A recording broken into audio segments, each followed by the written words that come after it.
నమస్కారం. City morning bulletin కు స్వాగతం. ఎన్డీఏ ప్రభుత్వానికి దేశ రక్షణమే మొదటి ప్రాధాన్యమని కేంద్ర సహాయ మంత్రి పెమ్మసాని చంద్రశేఖర్ అన్నారు. ఆపరేషన్ సింధూర్ విజయోత్సవంలో భాగంగా గుంటూరులో నిర్వహించిన తిరంగ ర్యాలీలో ఆయన పాల్గొన్నారు. పెహల్గాంలో పౌరులపై ఉగ్రదాడులు అత్యంత దుర్మార్గమని కేంద్ర సహాయ మంత్రి పెమ్మసాని చంద్రశేఖర్ తెలిపారు.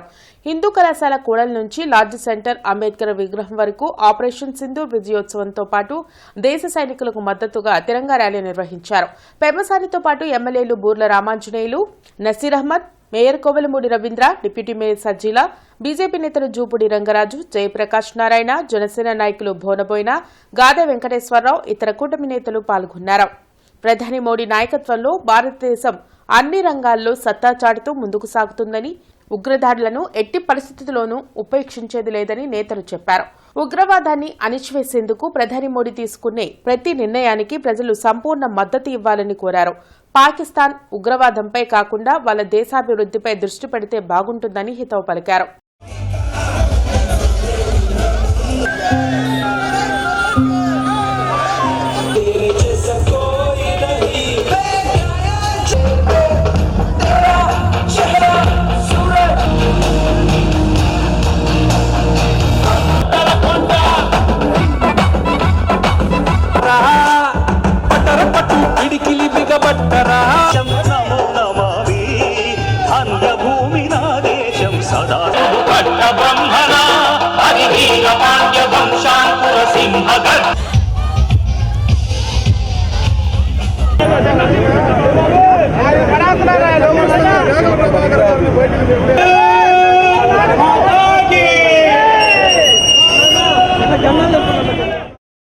భారతదేశం ముఖ్యంగా ఎన్డీఏ ప్రభుత్వం చంపిన వారిని, అదేవిధంగా దేశం కోసం చనిపోయిన వారిని గుర్తుపెట్టుకుంటుంది.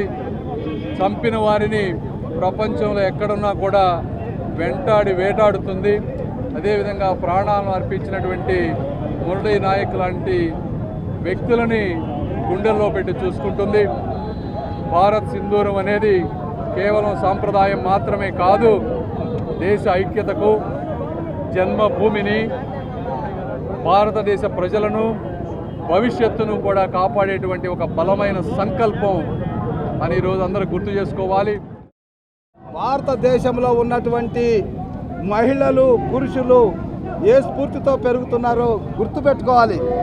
వీరనారి ఝాన్సీ లక్ష్మీబాయి ఆశయంతో పెరుగుతున్నటువంటి మా ఆడపడుచులు, 90 కోట్ల పైగా ఉన్నటువంటి మా ఆడపడుచులు కాలికున్న గజ్జ గల్లు మంటే శత్రు దేశాల గుండె ఆగిపోతుందన్నటువంటి విషయం తెలిసి కూడా, అదేవిధంగా వివేకానందుని యొక్క స్ఫూర్తితో పెరుగుతున్నటువంటి మా యువత గుండె చప్పుడు లబ్ డబ్ అనేటువంటి శబ్దం విన్నా శత్రు దేశాల గుండె ఆగిపోతుందని తెలిసి కూడా ఇంకా ఇలాంటి ప్రయత్నాలు చేయడం అవివేకం.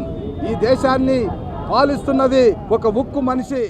పాకిస్తాన్ భారతదేశ అభివృద్ధిని ఓర్చుకోలేక ఇక్కడ ఉన్నటువంటి భిన్నత్వంలో ఏకత్వాన్ని వేరు చేయాలనే ఆలోచన చేస్తున్నటువంటి విధానాన్ని తిప్పికొడుతూ ఉగ్రవాదుల దాడులను పూర్తిగా సన్నద్ధంతో, ఒక ఆలోచనతో ప్రపంచ దేశాల్లో ఉన్నటువంటి ఉగ్రవాదాన్ని భయపెట్టేటువంటి విధంగా తీసుకున్నటువంటి ఆపరేషన్ సింధూర్ ద్వారా భారతదేశంలో ఉగ్రవాదులు కంటి నిండా కునుకు లేకుండా చేసినటువంటి పరిస్థితులు, ప్రపంచ దేశాల్లో ఉన్నటువంటి ఉగ్రవాదులకు నిద్ర లేకుండా చేసినటువంటి ఘనత భారతదేశానిది, భారతదేశ సైనికులది.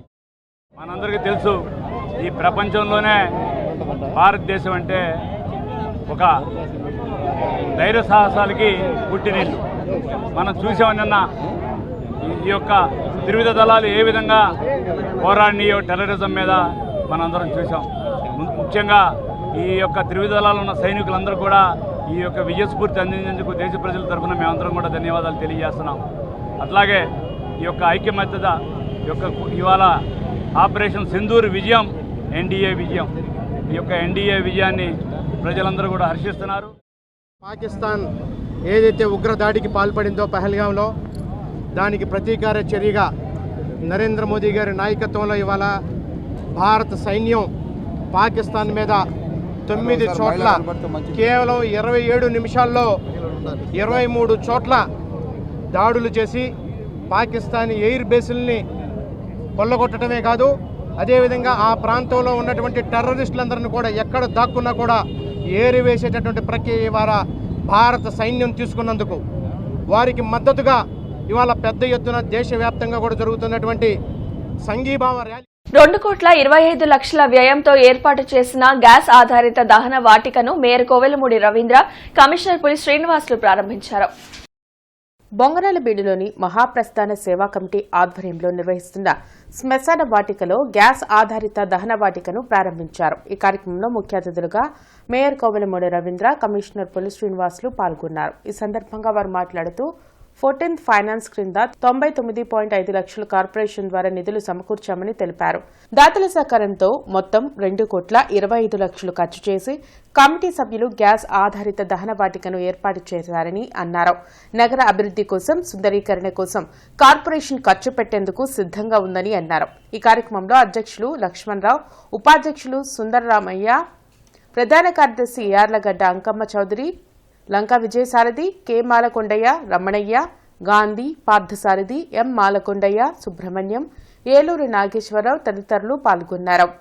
2 బర్తలు gas crematorium municipal corporation government సహాయంగా 14th ఫైనాన్స్ కమిషన్లో 99.5 lakhs, అట్లాగే మిగతాది సొసైటీ వాళ్ళు మన ప్రముఖ బిల్డర్ పులివర్తి శేషగిరిరావు గారు, అట్లాగే మరొక బిల్డర్ ఆదిత్రి బాబు గారిని, వాళ్ళ తండ్రి గారు మాకు చిరకాల మిత్రుడు, వీళ్ళిద్దరూ మెయిన్ డోనర్లు. తర్వాత అందరూ కూడా చాలామంది 2 లక్షల రూపాయలు ఇచ్చిన వాళ్ళందరూ కూడా కలిసి 1,05,00,000 వేసి బ్రహ్మాండంగా ఇక్కడ క్రిమటోరియం ఏర్పాటు. కాబట్టి ఇలాంటి రాబోయే రోజుల్లో పెద్ద ఎత్తున టేకప్ చేయడానికి ప్రణాళిక. ఈ సందర్భంగా వీళ్ళందరినీ పర్టికులర్గా కమిటీని అభినందిస్తున్నాము. ఎందుకంటే వాళ్ళు అవిశ్రాంత శ్రమ దీనిలో దాగుంది. గౌరవపదం జరగడమే కాకుండా ముందు పక్క ఏసీ, అక్కడ కూడా ఏసీ హాల్, ఇక్కడ కూడా ఏసీ హాల్, కుటుంబ సభ్యులు సమేతంగా ముందొచ్చి ఆడ కుర్చీలో కూర్చొని ఎంతసేపు ఆడవాళ్ళు అయితే కలుగురు పెట్టుకుంటాం. వాళ్ళు సర్వసాధారణ చాలామంది మొక్కలు లేని పిల్లలు కానీ ఆడపిల్లలు వాళ్ళే తరగతి పెట్టాం. నగరపాలక సంస్థ కార్యాలయంలో గుంటూరులో తాగునీటి సమస్యపై కేంద్ర మంత్రి పెమ్మసాని సమీక్ష నిర్వహించారు. నగరపాలక సంస్థ ఆధ్వర్యంలో జరిగిన సమీక్షా సమావేశంలో ఎమ్మెల్యేలు బోర్ల రామాంజనేయులు, నసీర్ అహ్మద్, మేయర్ కోవెలమూడి రవీంద్ర, కమిషనర్ పులి శ్రీనివాసులు పాల్గొన్నారు. ఈ సందర్భంగా మంత్రి పెమ్మసాని చంద్రశేఖర్ మాట్లాడుతూ నగరపాలక సంస్థ పరిధిలో త్రాగునీటి సమస్య పరిష్కారానికి సీఎం చంద్రబాబు చొరవతో అమృత్ 2.0 కింద 360 కోట్ల రూపాయలు మంజూరు అయ్యాయని వెల్లడించారు. నగరంతో పాటు శివారు కాలనీలు, విలీన గ్రామాలకు శాశ్వతంగా త్రాగునీరు అందించేలా ప్రణాళిక సిద్దం చేస్తున్నామని చెప్పారు. రానున్న రోజుల్లో గుంటూరు జనాభా 20 లక్షలకు చేరువ కానున్న నేపథ్యంలో ఎలాంటి త్రాగునీటి సమస్య తలెత్తకుండా చర్యలు తీసుకుంటున్నామని తెలిపారు. అంతేకాకుండా విలీన గ్రామాల త్రాగునీటి సరఫరా కోసం త్వరలోనే మరో 208 కోట్ల రూపాయలు విడుదల చేసేందుకు ప్రభుత్వం సిద్దంగా ఉందని పేర్కొన్నారు. అనంతరం శంకరవనాస్ బ్రిడ్జి నిర్వాసితులకు చెక్కులు పంపిణీ చేశారు. ఈ కార్యక్రమంలో ఎమ్మెల్సీ చంద్రగిరి ఎస్ రత్నం, డిప్యూటీ మేయర్ సజ్జీల, కార్పొరేటర్లు, అధికారులు పాల్గొన్నారు. అమృత్ 2 పథకం కింద 331 కోట్ల రూపాయలు ఈరోజు నారా చంద్రబాబు నాయుడు గారు కూటమి ప్రభుత్వం శాంక్షన్ చేసింది. Number 1. Number 2, weaker section areas ఉన్నటువంటి ఆ 3 విలేజెస్కి వచ్చేటప్పటికి 32 కోట్ల రూపాయలతోటి అది సెకండ్, దాన్ని కూడా శాంక్షన్ చేశారు. తర్వాత థర్డ్, మర్జ్డ్ విలేజెస్కి వచ్చేటప్పటికి యుఐడిఎఫ్ కింద 208 కోట్లు, అది ఫైనల్ స్టేజెస్లో ఉంది. ఈ రోజున పాపులేషన్ తీసుకుంటే 2026 కల్లా 10,65,000 మంది గుంటూరు చుట్టుపక్కల ఉంటారు. 2041కి వచ్చేటప్పటికి 14,80,000, 2056కి వచ్చేటప్పటికి 20 లక్షల మంది గుంటూరు చుట్టుపక్కల ప్రాంతంలో ఉంటారనేది ఎస్టిమేషన్. టోటల్ మనకి కావాల్సినటువంటి వాటర్ డిమాండ్ ఈ రోజున 169 MLD ఉంది. ప్రజెంట్ వాటర్ సప్లై 135 MLD మాత్రమే ఉంది. ఎక్కడైతే మంచినీటి ఎద్దడి ఉందో అన్ని చోట్ల కూడా ఈ యొక్క అమృత్ పథకం కింద తప్పకుండా సురక్షితమైన వాటర్ సప్లై చేయడానికి ఆంధ్ర రాష్ట్రానికి చంద్రబాబు నాయుడు గారు పట్టుబట్టి 9,000 కోట్లు చేయడం జరిగింది. దానిలో భాగంగా 331 కోట్లతో గుంటూరుకి అమృత్ కింద మన మంతెన సత్యనారాయణ రాజు ఆశ్రమం దగ్గర నుంచి కంతేరు వచ్చి కంతేరు నుంచి ఆ స్కీమ్ డైరెక్ట్గా గోరంట్ల వాటర్ ట్యాంక్ వస్తుంది. అట్లాగే రిమైనింగ్ ఏమైతే అంతకుముందు మనం చిట్కో ఇల్లు కట్టామో లేకపోతే ఎన్టీఆర్ ప్రకల్పం ఇండిపెండెంట్ హౌసెస్ ఉన్నాయో ఏటుకూరులో కానీ బుడంపాడులో కానీ వాటికి 32 కోట్లు శాంక్షన్. ఇండియన్ లాయర్స్ అసోసియేషన్ ఆధ్వర్యంలో న్యాయ వ్యవస్థ అవినీతి నిర్మూలన అనే అంశంపై చర్చ జరిగింది. జడ్పీ మీటింగ్ హాల్లో నిర్వహించిన ఈ కార్యక్రమంలో retired AP high court judge B Chandrakumar పాల్గొని ప్రసంగించారు. ప్రజల్లో ప్రశ్నించే తత్వం తగ్గిపోతుండడం వల్ల అనేక ఇబ్బందులు ఎదుర్కోవాల్సి వస్తుందని తెలిపారు.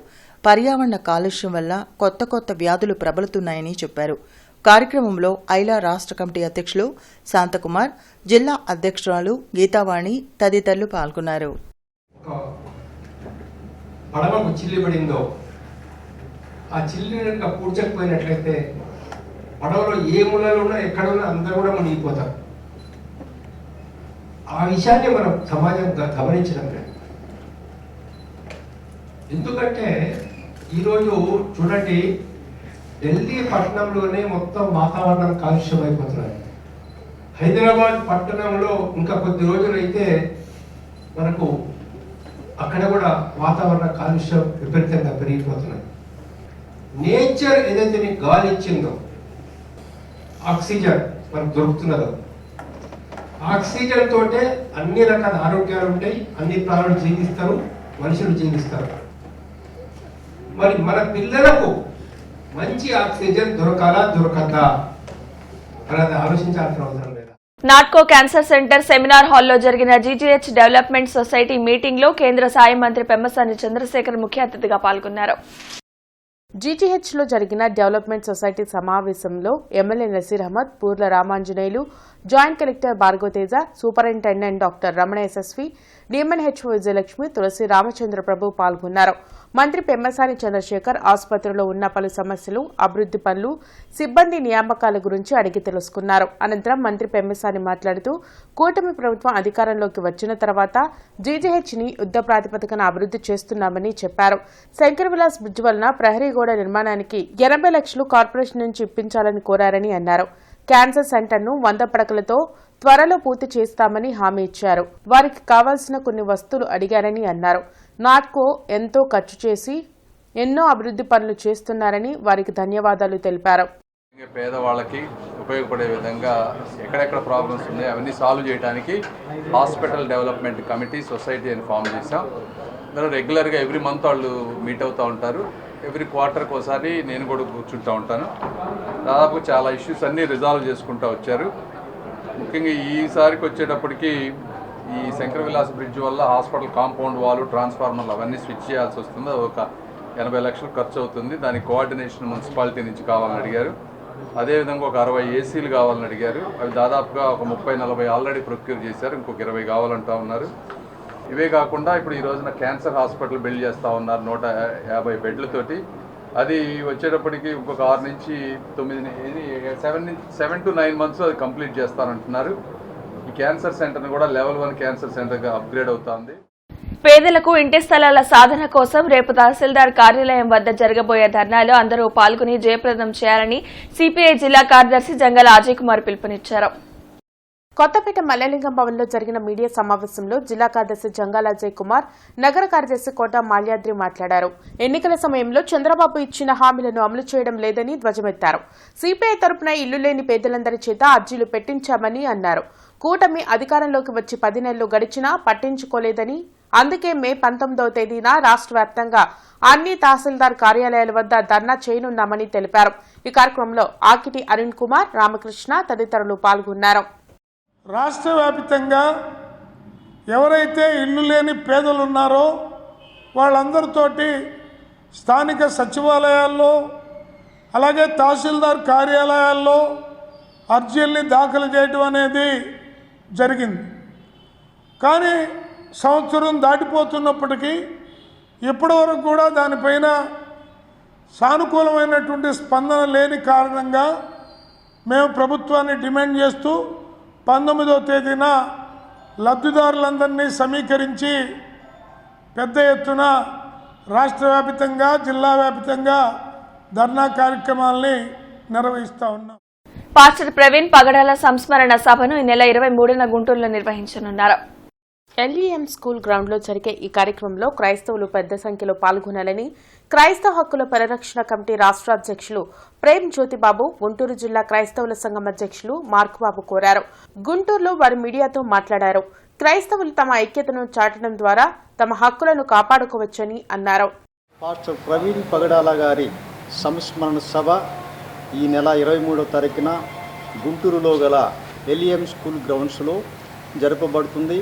ఈ యొక్క కార్యక్రమానికి 2 జిల్లాలకు సంబంధించిన పాస్టర్లు, ఈ పాస్టర్స్ అసోసియేషన్స్ వాళ్ళు, క్రైస్తవులు, హిందువులు, ముస్లింలు అందరినీ ఆహ్వానిస్తూ ఉన్నాము. ఈ యొక్క సభ మరి క్రైస్తవులకి, పాస్టర్లకి మనోధైర్యం నింపడం కోసం ఈ యొక్క సమావేశం ఏర్పాటు చేయడం జరిగింది.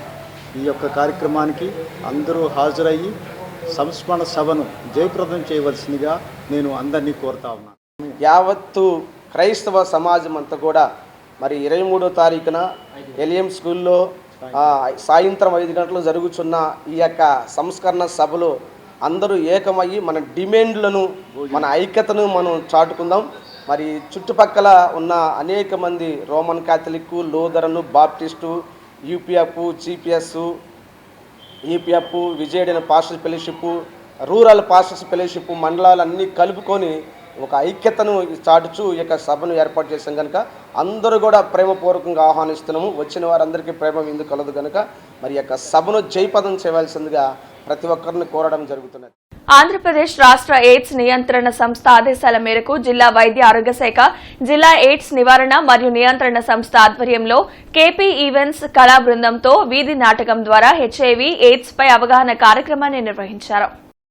ఈ కార్యక్రమంలో భాగంగా ఏటుకూరు రోడ్ పూల మార్కెట్ సమీపంలో వీధి నాటకాల ద్వారా హెచ్ఐవి ఎయిడ్స్ వ్యాధి ఎలా వస్తుంది, ఎలా వ్యాపించదు, హెచ్ఐవి ఎయిడ్స్ రాకుండా ఎటువంటి జాగ్రత్తలు తీసుకోవాలి, హెచ్ఐవి ఎయిడ్స్ వ్యాధిగ్రస్తుల పట్ల వివక్షత, చిన్నచూపు లేకుండా ఎలాగ సమాజంలో కలిసి జీవించాలో, హెచ్ఐవి ఎయిడ్స్ క్షయవ్యాధి సంబంధం గురించి, సుఖవ్యాధులు మరియు చికిత్స గురించి, కాండం యొక్క ఉపయోగాల గురించి, హెచ్ఐవి ఎయిడ్స్ యాక్ట్ 2017 గురించి ప్రజలకు కళాబృందం వారు చక్కగా అవగాహన కల్పించారు.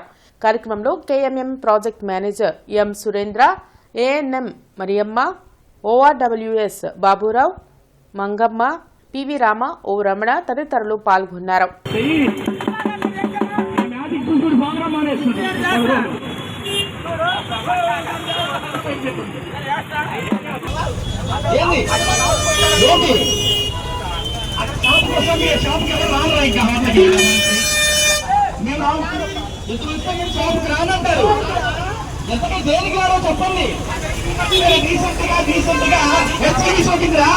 సమస్యల పరిష్కారం కోసం మే 20న కార్మిక సంఘాలు చేపట్టిన సార్వత్రిక సమ్మె జూన్ 9కి వాయిదా పడింది.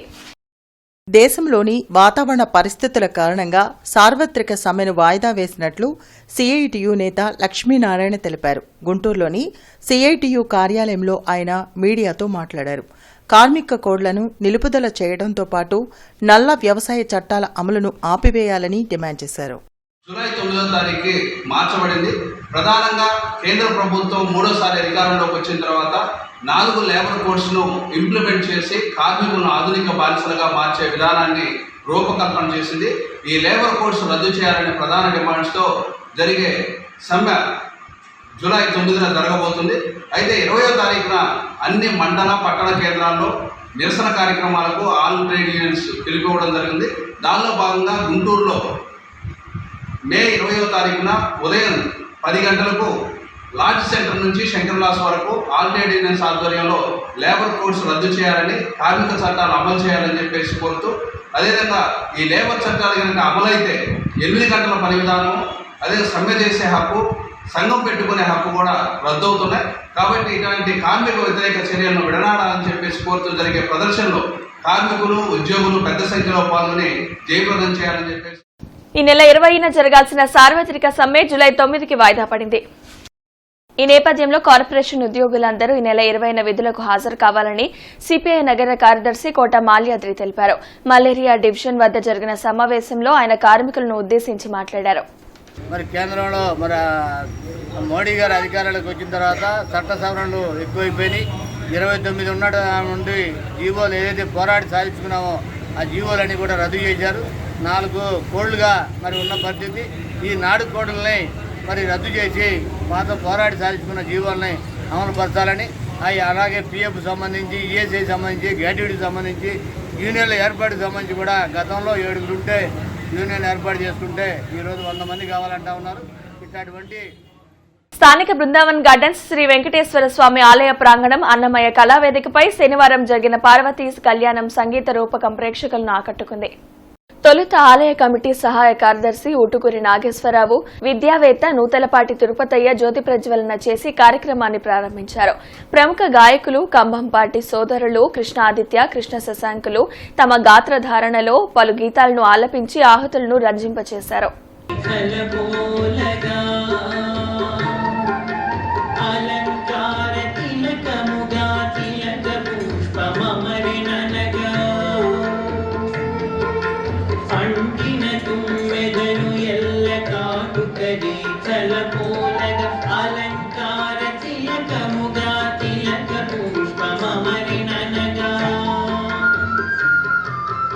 ప్రజాకవి, దళిత ఉద్యమకారుడు కలేకూరి ప్రసాద్ వర్ధంతిని ప్రజా సంఘాలు నిర్వహించారు.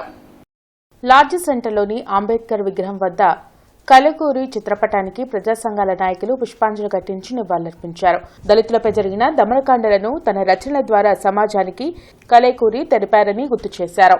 కార్యక్రమంలో వీసీకే రాష్ట్ర అధ్యక్షులు సంజయ్ విద్యాసాగర్, నల్లప నీలాంబరం, చెన్నం డేవిడ్, గోపీదాస్, రజనీకాంత్, ప్రవీణ్, గోవింద్ తదితరులు పాల్గొన్నారు. భారతదేశంలో ఉన్నటువంటి అత్యుత్తమ సాహిత్యవేత్తల్లో కలేకూరి ప్రసాద్ ఒకడు. కలేకూరి ప్రసాద్ చిన్న వయసులోనే విప్లవోద్యమం వైపు ఆకర్షితుడై పీపుల్స్ వార్లో జాయిన్ అయ్యాడు. అక్కడ విరసంలో ప్రముఖ పాత్ర పోషించాడు. కారంచేడు సంఘటన జరిగినప్పుడు ఆ సంఘటనని కళాత్మకంగా ఒగ్గు కథ రూపంలో ఆయన అందించాడు. జననాట్య మండలికి ఆయన కంట్రిబ్యూషన్ అది. అలాగే చుండూరు జరిగినప్పుడు కూడా చుండూరు గుండెల గాయం అని చెప్పి పాట పాడాడు. అలాగే దళిత ఉద్యమం, దళిత సాహిత్యోద్యమం రెండు జమిలిగా జరుగుతున్నప్పుడు దళిత సాహిత్యకారులకు కావలసినటువంటి సాహిత్య సంపదను అందించాడు. దళిత ఉద్యమకారులకు కావలసినటువంటి దళిత సమాచారాన్ని, ఇన్ఫర్మేషన్ని, అంబేద్కర్ ఆలోచనని, అలాగే అప్పుడున్నటువంటి మహాపురుషుల జీవితాలను కూడా ఆయన దళిత కిరణాలనే పేరుతో పుస్తకం రాసి అందించాడు.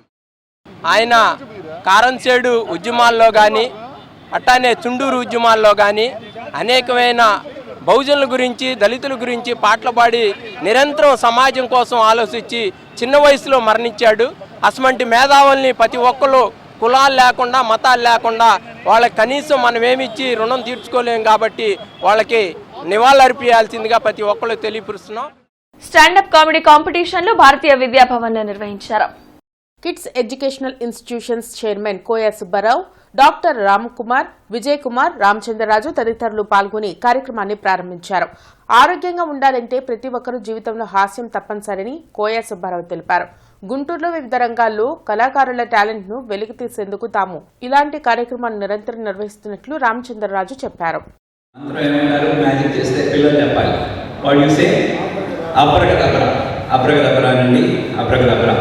సో మీ ఫేస్లో ఎప్పుడు స్మైల్ లేదా లాఫ్ పెంచుకుంటున్నారు. But you are keeping only one thing, but they have multiple benefits. Say abracadabra, you will get so many benefits. ఏంటంటే స్మైల్ వల్ల health, wealth, social and so many things. So keep smiling, keep laughing. అందరికీ నమస్కారం. పిల్లలందరికీ నమస్తే. పిల్లలందరికీ నమస్తే. మరి పెద్దలందరికీ చెప్పు. అదేంట్రా అంతేరా? అదే మరి అనుకోండి. ఎక్కడికైనా వచ్చినప్పుడు పద్ధతిగా, వినయంగా ఏవండి అని మాట్లాడాలి. ఓకేనా? ఏవండి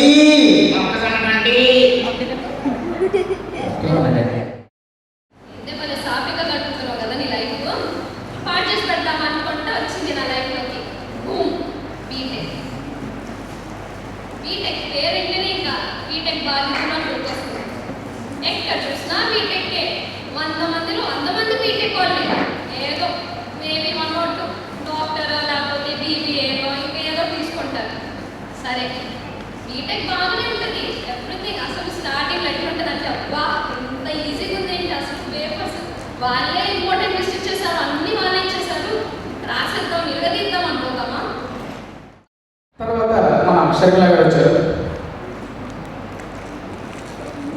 ఈ రోజున ఈ యొక్క అన్నప్రాసన కార్యక్రమానికి నేను రావడం అనేది చాలా అద్భుతంగా జరుగుతూ ఉంటుంది. భారతీయ విద్యారావు గారు స్టాండర్డ్ కాంపిటీషన్లో ఈ యొక్క కార్యక్రమాన్ని లైవ్లో ప్రసారిస్తున్నందుకు నాకు చాలా సంతోషంగా ఉంది. అసలు స్టాండర్డ్ కామెడీ అంటే ఏంటి? నుంచోని కామెడీ చెప్పడాన్ని స్టాండర్డ్ కామెడీ అంటారు. Thank you. కాన్పస్తున్నానా? గుంటూరు పట్టణంలో మొట్టమొదటిసారిగా standup comedy competitions Bharatiya Vidya Bhavan ఆడిటోరియంలో జరుగుతున్నాయి. గుంటూరులో ప్రతిభని, యువతలో ఉన్న ప్రతిభని ఇట్లాంటి కార్యక్రమాలు చేసి ప్రోత్సహించాలనే ఉద్దేశంతో ఈరోజు మనం ఈ కార్యక్రమం చేపట్టడం జరిగింది. మంచి స్పందన వచ్చింది. కాలేజీ స్టూడెంట్స్, అలాగే స్కూల్ స్టూడెంట్స్, అలాగే గృహిణులు, డాక్టర్లు, ప్రొఫెషనల్గా ఉన్న వాళ్ళు కూడా వచ్చి వాళ్ళ ఈ కార్యక్రమంలో పార్టిసిపేట్ చేస్తున్నారు. చాలా సంతోషంగా ఉంది. ఇటువంటి కార్యక్రమాలు ఇంకా మరెన్నో జరిపి గుంటూరులో ప్రతిభ ఉంది అని నిరూపించాలన్నదే మా ఉద్దేశం. భవాన్స్ అకాడమీ దానికి వివిధ రకాల కార్యక్రమాలతో ఈ యువతని ప్రోత్సహించే కార్యక్రమాలు చేపడతాం. ఆచార్య ఎన్జీ రంగా విశ్వవిద్యాలయంలో మిల్లెట్స్ అండ్ మహిళ అనే కార్యక్రమం మానవతా స్వచ్ఛంద సేవా సంస్థ ఆధ్వర్యంలో జరిగింది. చిరుధాన్యాలతో విలువ ఆధారిత ఉత్పత్తులు తయారీ శిక్షణ కార్యక్రమం నిర్వహించారు. ఈ కార్యక్రమంలో మహిళా స్వచ్ఛంద జేఏసీ నాయకురాలు రచయిత్రి లంకా మాధవి పాల్గొని ప్రసంగించారు. మహిళలు అన్ని రంగాల్లో ముందుండాలని, వివిధ రకాల శిక్షణ కార్యక్రమాలను నేర్చుకుని అభివృద్ధి పదంలోకి వెళ్లాలని ఆమె ఆకాంక్షించారు.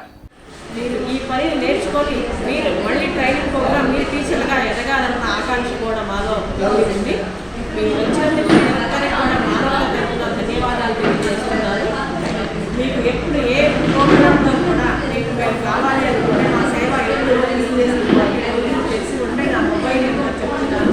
940271 డాక్టర్ సంఘాల ద్వారా చంద్రబాబు నాయుడు గారు మహిళా అభివృద్ధి కోసం వాళ్ళు మొదలుపెట్టారు. మరొకసారి చెప్తున్నాను, మీరు రెస్పాన్స్ పెట్టుకోవాలంటే 940271 మనస్ఫూర్తిగా అభినందనలు తెలియజేస్తున్నారు. ఈ వార్త ఇంతటితో సమాప్తం. నమస్కారం.